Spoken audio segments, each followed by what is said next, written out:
Welcome to Luca is a Billionaire, where the only thing I invest in is your answers. You start now. Make sure the Xbox is online and note its IP and gateway so settings remain consistent.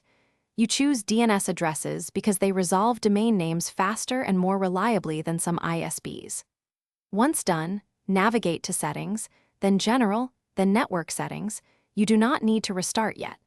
Make sure you're on the correct network profile.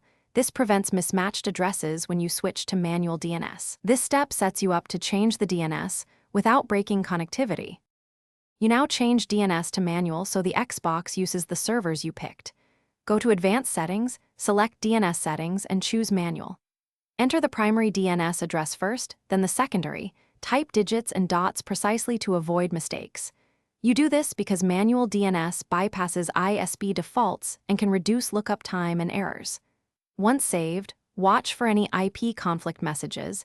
If you see one, choose a static IP in the router, or adjust the Xbox IP to avoid collisions. You finish by testing the connection. Run test network connection and test multiplayer connection to confirm name resolution and NAT status. If results look good, restart the console so the settings fully apply.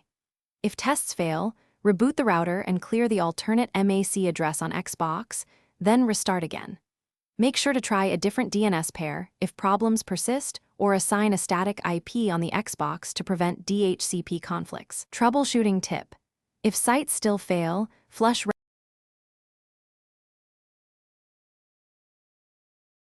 Thanks for watching and please subscribe. It's the best investment you'll ever make.